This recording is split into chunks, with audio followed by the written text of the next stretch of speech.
2 Corinthians chapter 7 is where we're going to be at tonight, and there are 16 verses, but we got to get started as soon as possible because they're jam-packed, and I'm going to be squeezing to get them all in. We're going to see friendship on display here. Now, friendships, relationships, that's what we were created for. We were created to be in relationship with other people, believe it or not.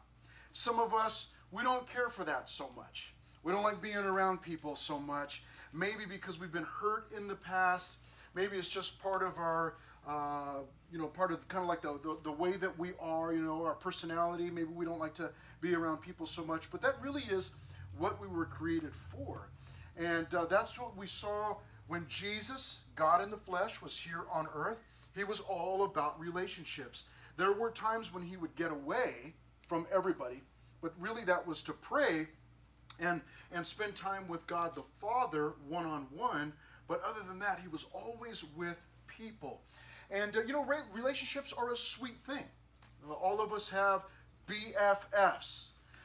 We have these best friends that we just share our secrets with. We share our hearts with.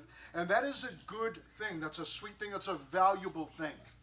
But all of us understand also that in every relationship, at some point, you are going to have a disagreement, right?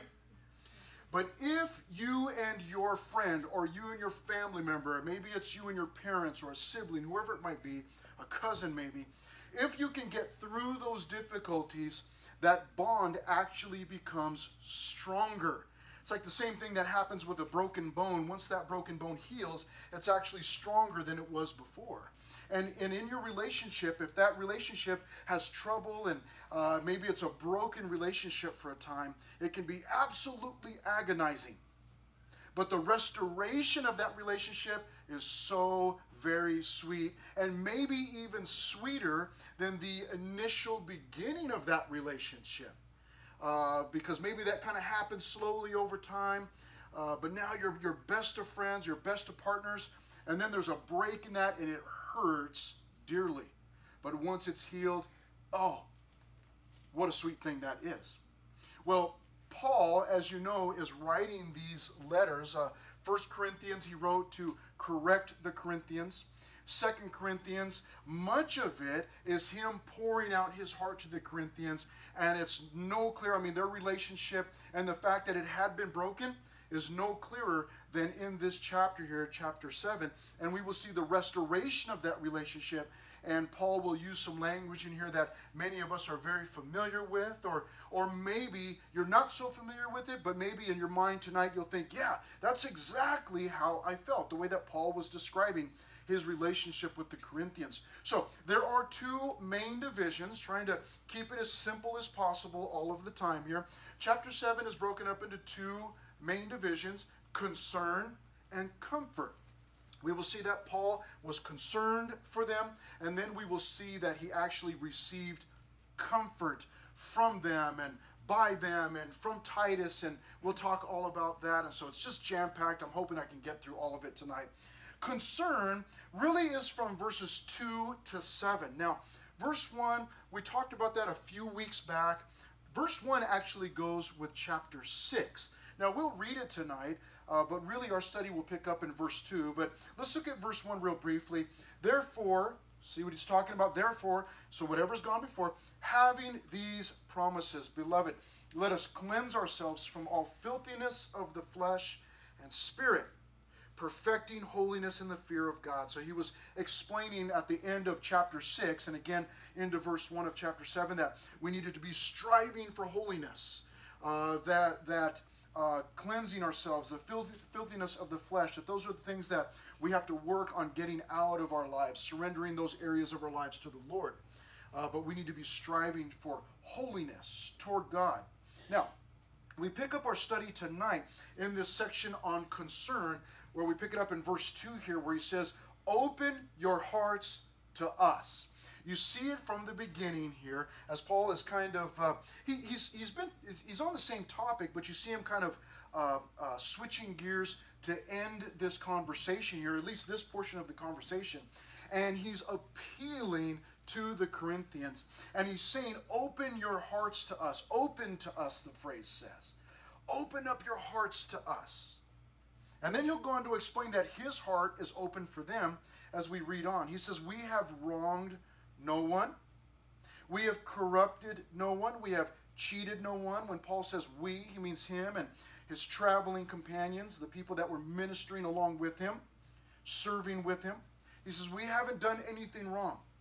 Yes, we had to correct you, but we did that in love. It wasn't something that we did for any other reason other than love. Verse 3, he says, I do not say this to condemn. I'm not bringing these things up. The fact that we haven't wronged anyone. We haven't corrupted anyone. We haven't cheated anyone. What he's saying is we're not in the wrong. He says, I'm not saying this to make you feel bad. I'm not trying to say it to condemn you. Okay? For I have said before, look at this in verse 3. Here's Paul, rough Paul. He's been shipwrecked. He's been beat. He's been whipped with a cat of nine tails. He's been imprisoned. He's been tossed out of cities, chased out of cities. He's been rejected by everyone that he came across almost. And yet he says here, for I have said before that you are in our hearts to die together and to live together. We're in this together, Paul says. You've heard of, this is my ride or die. My partner. People will say that about their partners, like, this is my ride or die. Meaning that this person, this friend, or this family member, man, they're with me, they're going to ride to the end, or we're going to die together in the process. Whatever it takes, we're together. That's what Paul is saying here. But the fact that he opens up his own heart, he says, I'm asking you to open your heart. In verse 3, for I have said before that you are in our hearts. I am sure that I am not alone in this. But there are times, in fact, last night I got an okay night of sleep. It was okay, but the previous 2 nights were pretty rough. I was up a couple times in the middle of the night, waking up and going back to sleep, and then waking up super early in the morning. And I have a hard time. I have a hard time not necessarily going to sleep. Normally when I go to sleep at the end of the day, I'm dead. I'm tapped out, like that's it.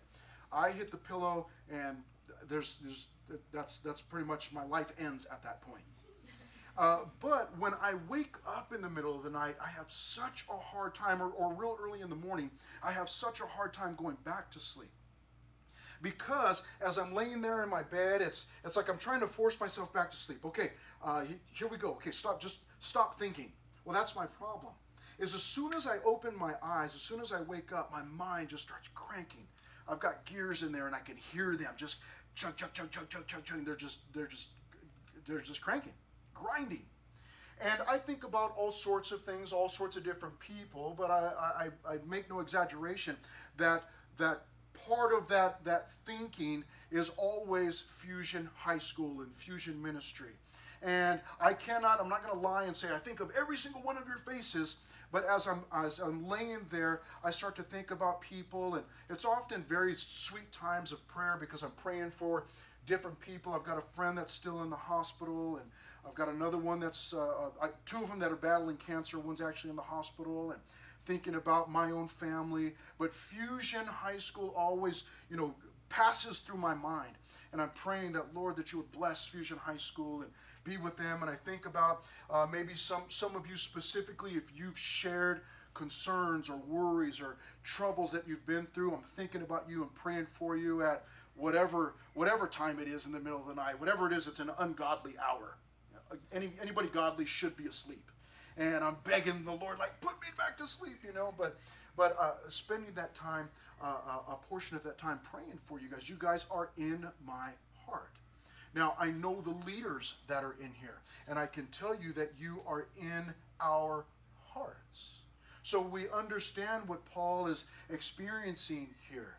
And when we hear about a student that has gone astray, or they're getting into something that they ought not be getting into, our hearts as the leadership team, we're burdened for you guys and praying for you and thinking about you and talking about you, not gossip, but talking about you and praying for you. We love you guys. You're in our hearts. And so when Paul says, he tells the Corinthians, you are in our hearts, I understand what he's saying. To die together and to live together. That's what we're aiming for. And we've got 4 short years to do it.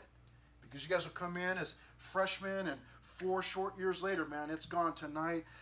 We had a couple of guest musicians up here. Jordan was up here. Jordan was one that came in. When I got here 4 years ago, he came in. And then he was here all 4 years. And I mean, it just flew by, didn't it, Jordan? And Azalea also, who was here a couple of years ago and moved with their family out of state, was with us tonight. And just, I mean, they're here, and you just think, okay, they're just, they're just always going to be here. And I've known her family for a long time, and they're just always going to be here. And then all of a sudden, hey, we're moving. What are you talking about? And they're gone. And the last couple of years have flown by. She comes back and probably doesn't recognize a lot of you, and a lot of you are probably like, I don't know who that young lady is up there. But the time just goes so quick. It goes so quick. And Paul here is saying, listen, you're in our hearts. We're gonna grow. We're gonna live together. We're gonna die together. That's what we're aiming for. That's what we're aiming for in here too, is that we would be unified. And so that's, we're always aiming for that. He goes on to say in verse 4, he says, great is my boldness of speech toward you. Great is my boasting on your behalf. We're going to find out that he was bragging about the Corinthians to Titus, probably to other people also. But he says, I am filled with comfort. I am exceedingly, listen to this phrase, I am exceedingly joyful in all our tribulation. What Paul is doing here, this concern, what he's doing is he's just confessed his love. He's reminding them of his love for them.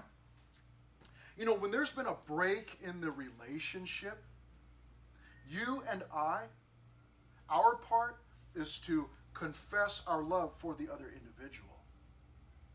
Paul takes the first step here, saying, hey, open up your hearts, because our hearts are already open to you. You're in our hearts. You haven't left our hearts. And we, especially as followers of Jesus Christ, when there's been a break in the relationship, you and I ought to be the first ones taking the first step, offering ourselves. And we go, but you don't understand what he or she did to me. We're not talking about all that. We're talking about the restoration of the relationship, the restoring of that sweet friendship, that companionship. It needs to be restored. And we as believers ought to be taking the first step. We should be confessing our concern, making that known by confessing our love. And Paul does that here. Now look what he says at the end of verse 4. What is this all about? I am exceedingly joyful in all our tribulation. All the trouble that we've had. Now, is Paul talking about all the physical challenges and troubles that he's had because of ministry? Perhaps. But I think because of the tone of this passage, that what Paul is saying is, I am exceedingly joyful that you and I, Corinthians, that we've had all of this trouble. Now that seems so funny. Like why would you be joyful or thankful for having trouble in a relationship with someone? Well, as we're going to find out, what that has done, what that trouble has done, is it's given Paul an opportunity to express or maybe re-express his love, his adoration, to remind them. Sometimes we take people closest to us for granted, don't we? My mom has now been in heaven for 18 years as of yesterday. 18 years, and it flew by. She was here, she got sick, it went real fast, and boom, she was gone. She was home, which is a sweet thing for her that she's in heaven. I haven't forgiven her for leaving me here, but she's in heaven. That's a good thing. That's a good thing. Paul here is saying, listen, I'm filled with comfort because of all the trouble that we've experienced, because it's given us an opportunity to realize how special we are to one another. It's like my mom being gone. Now, I had a great relationship with my mom. I appreciated her. I have some regrets, but I don't have regrets in the area of, her knowing she knew that I loved her. She knew that. So there's no regrets there. I have regrets in dumb things that I did and the way I was disobedient or whatever. But as far as her and I, our relationship, no regrets. we had that opportunity to say, hey, I love you, and she had the opportunity to say, I love you, and we had that exchange lots and lots and lots of times. My mom was always kissing and hugging everybody, but including me. I was her one son. It's like, oh, my baby boy, and I'd go to her like, get away from me, lady, quit kissing me and hugging me, But, secretly I loved it, But oftentimes when we have a relationship, we kind of just grow used to each other, right? Yes, Fusion? Yeah? Yeah, we just kind of grew used to each other. Like, oh, you know what? They're just always going to be there. They're just always going to be there. We do that a lot with our parents. My kids have done it to me. Where, you know what? Mom and dad are always going to be there, so I'm going to go spend all my time with a friend or with a boyfriend or a girlfriend, this new person in my life. And, hey, the family's going, hey, don't you want to hang out with us? No, not really. I want to hang out with my friends or whatever with this person. And we begin to neglect the family. And it's not that we're purposely going, you know what, family, I don't like you anymore because I really like this person better.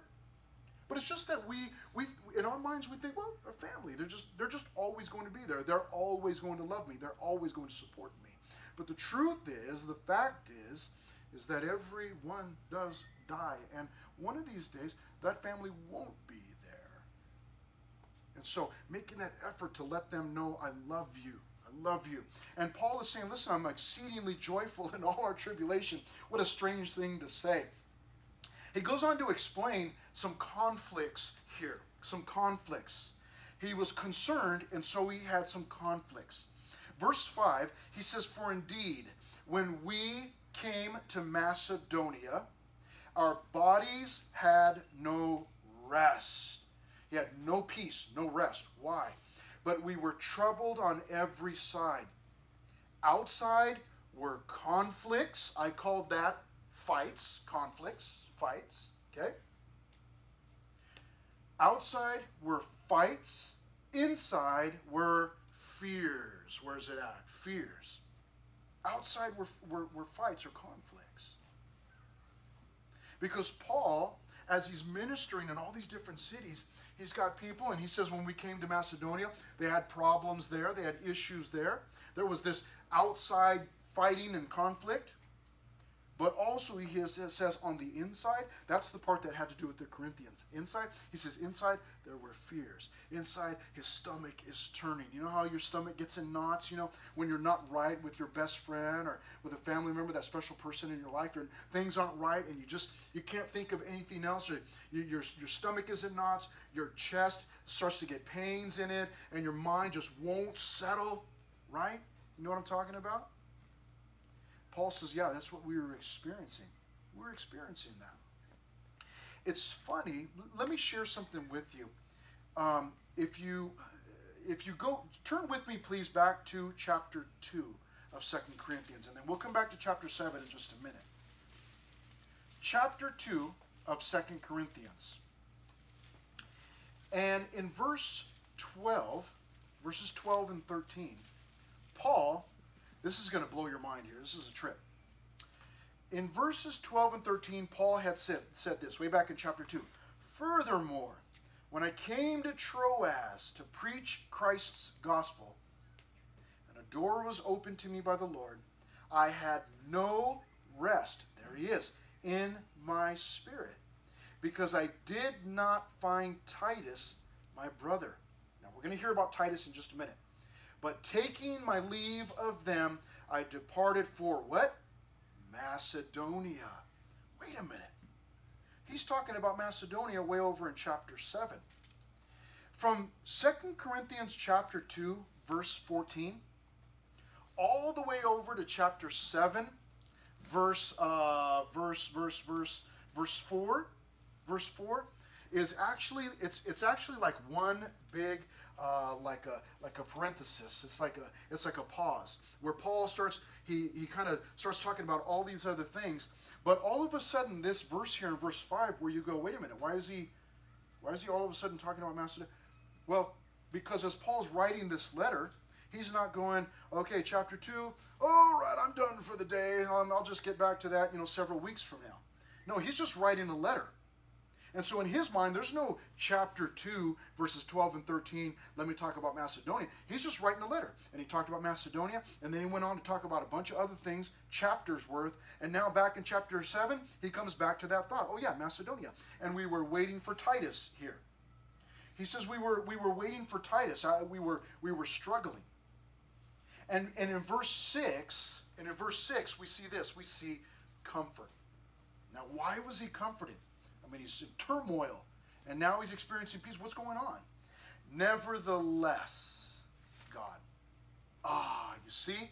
When we have trouble, man, my stomach's in turmoil, my mind is in turmoil, I'm tossing and I'm turning. Nevertheless, God.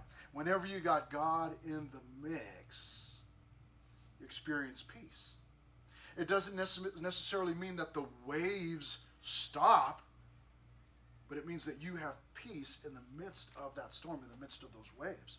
And Paul says, in the midst of all of this, nevertheless, God, look at this, who comforts the downcast, comforted us by the coming of Titus. So Paul found comfort, number one, from the coming of Titus. This is one of his ministry companions, but there's a really simple, neat point here that I need to make, and you all will understand. Paul received comfort when his friend showed up. His friend Titus. And probably most of us, I don't know about all of us, I mean, I hope all of us, but maybe not. Paul had some friends. He had a lot of friends. But then when you read 2 Timothy, you find out that everybody had deserted him. He had no friends around. Ministry can be a very, very, very lonely place. You think, oh, but it's ministry. You're a pastor or you're a ministry leader. You must know all kinds of people. Yeah, I know all kinds of people. Yeah. But how many of those people are dear, close friends? There's a world of difference in there. You know what I'm talking about. Paul says, I received comfort when my friend Titus showed up. That's a good friend. That's a good friend. When a friend can show up and bring you comfort, that's a good thing. And you might have a friend like that. When you're struggling with things, something's going down in your family or whatever, and you know that you can text that person, whether it's 9 o'clock at night or 3:30 in the morning or in the middle of the day, doesn't matter. You can text them, you can send them a text, and you know that they're there for you. You know that they're your ride or die. You know that they're going to live together, die together with you. Whatever it is, I'm going to walk through this thing with you. I mean, those are sweet friends. And let me tell you something. Those speaking as a former teenager and now an old man, I'm telling you this, that those kinds of friends are few and far between. And if you've got one, you better do your best to hold on to that individual. This is something special. And the fact is that not everybody's got that. So you want to hang on to those. Paul was comforted first by the coming of Titus. Why? Because Titus came with good news. But look what else he says in verse 7. Not only by his coming, but also by the consolation with which he was comforted in you. Titus was consoled or comforted by the Corinthians. I'll explain this in just a moment. When he told us of your earnest desire, your mourning, your zeal for me, so that I rejoiced even more. Here's the deal, is that Titus was sent to the Corinthians. Paul couldn't be there himself, and so he sent Titus as a representative. He said, I want you to, I'm concerned, I'm worried about the Corinthians. Now, some people believe much better Bible teachers than I. We've got 1 Corinthians and 2 Corinthians. There are some Bible teachers who believe that there was another letter in between those two that was even harsher than 1 Corinthians. Now, those of you that have been through 1 Corinthians with us, you go, man, even harsher? And if, in fact, that letter existed and they received that letter, once Paul sent it, then he was kind of like, oh, I wonder if I was too hard. You ever send a text message and then you're like, oh, maybe I shouldn't have sent that? Or an email, kind of like digging into someone or sharing your mind. They're like, keyboard warrior, like, I'm like, I'm going to get you, And then you send it, and then you're like, oh, like, I don't know. And then you're so worried, like, oh, man, like, I got to see this person tomorrow. Like, what are they going to, like, and you're just, you walk in, you're just so unsure, like, well, ooh, how did they receive it? Paul was experiencing that. He had sent a letter. Now, whether that letter was 1 Corinthians or whether there was a different letter, whatever it was a letter of correction. And now Paul is kind of like, oh man, how did they receive it? And he's not sure, and he can't get to Corinth on his own, so he sends Titus. But the problem is, remember chapter 2? We came to Troas. Man, we're looking for Titus. Where's Titus? We can't find Titus, so we got to go to Macedonia. And so he left without hearing from Titus, and now he's like, I don't know, like did the Corinthians receive it? Did they not receive it? Can I not find Titus because he took my letter and the Corinthians got mad and killed him? Where's he? Like, where's Titus? Well, finally Titus showed up. And when Titus showed up, Paul received comfort. Why? When he told us of your, Corinthians, your earnest desire, your mourning, your zeal for me, so that I rejoiced even more. When Titus showed up, to Paul's surprise, pleasant surprise, he found out that the Corinthians had not only received Titus. Now that was important because Titus was Paul's spokesperson. He was his representative.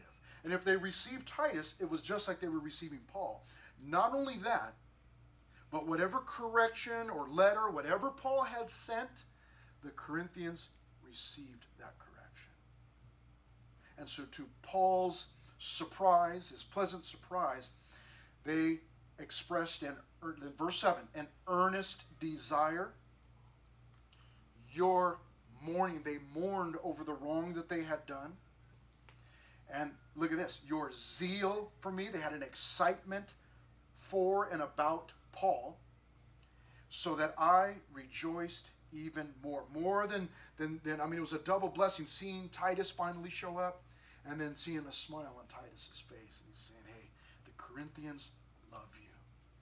I mean, that just sent Paul, as they say, over the moon. He was just over the moon, man. He's in love with the Corinthians. Just saying, man, what a sweet thing. So he was comforted by the coming of Titus and by the Corinthians' concern. Now, there is no way, I am sorry to do this, but there's no way we're getting into the second half of this because you guys just took too long. But we'll get into the second half next time. But listen, let me say something before you're like, okay, close the Bible up, let's get out of here. Where's the snacks? Listen, let me say something. Let me tell you something. Relationships. That's one of the big reasons why we're here. You ever thought about this? Like, God saved us. I think that most of us in here are Christians. We've been saved. You ever thought about why didn't God just save us and then just automatically take us to heaven? Like, we're going to heaven. Why didn't he just save us and get us out of here?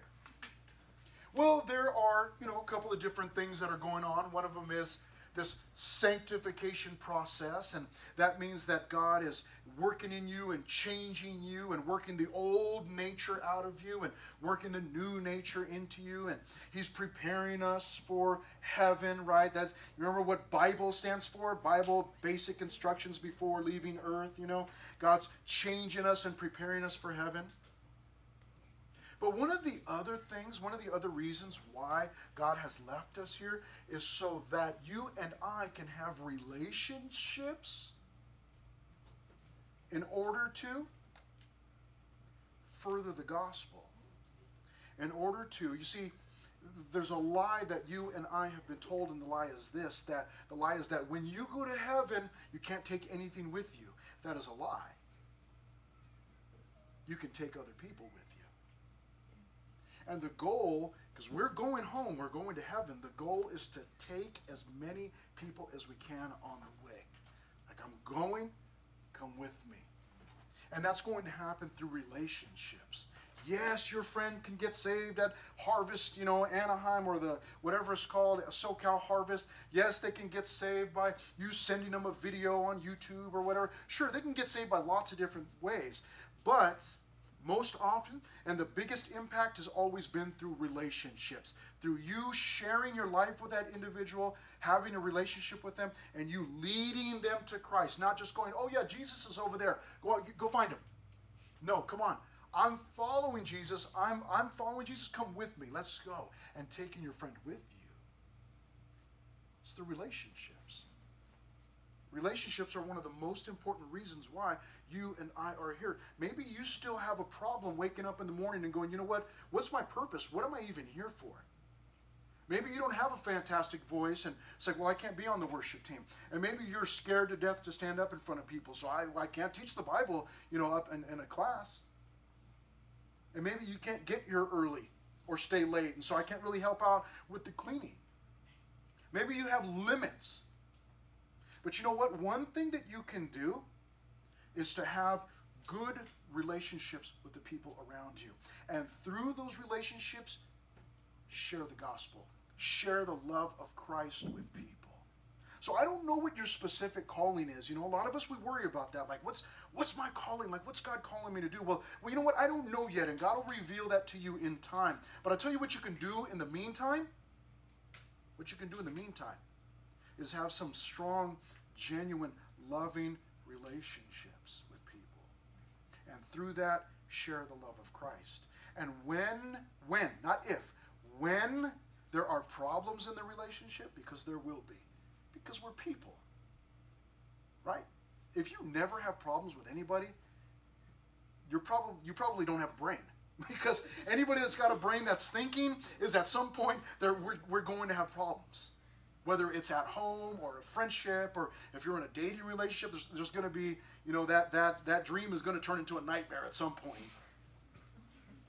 But even through the tribulation, through the difficulty, through the struggles, through the trouble, mending that relationship, making yourself, if you're concerned and you confess your love and you extend your hand first, that can speak volumes about the love of God. Going over to somebody and saying, you know what, I'm sorry. Please forgive me. Even if it's not you, what if it's not my fault? I'm sorry. I'm sorry that we're fighting. I don't want to fight. Let's talk it out. Let me confess I love you. I don't know if you love me, but I love you. Listen, I've got kids now that are no longer teenagers. And so growing up in my house, man, sometimes we had problems. And I'm one of those guys that's like, well, we got a problem. Let's just get it out there, deal with it, and then let's just move on. And it would drive my family crazy, Because my son, you know how boys are, right? Knuckleheads, right? None of you guys. But my son, and it would drive him crazy. Because I'd say, hey, dude, come on, man, you got to quit leaving your chonies over there, dude. Like, let's go pick your stuff up, man. You can't stop. And I would have to correct him on something. He didn't leave his chonies lying out. He was real private about that stuff. I don't want anybody looking at my chonies, But I would have to correct him on something. And we would kind of, he would get upset, he'd get mad. He didn't ever want to fight me or anything like that. He knew better. What's up, right? But I'm just kidding. No, I'm just kidding. He's bigger than me. Hopefully he doesn't watch this video. But I would have to correct him on something. And then he would be upset. He'd be mad because he knew like, it's Dad. Like, what am I going to do? What can I say? And then I would tell him this. I would go, okay, you understand? Yeah, I get it. All right. You love me? He'd be like, it's like he wouldn't want to say that. He'd say, hey, you love me? Yeah. I'd say, okay. And I'd say, so tell me. He'd be like, oh, man, I love you. I know, I love you too, man. And it'd be like, let's just get over it. Just make the correction and just go. It's not worth it.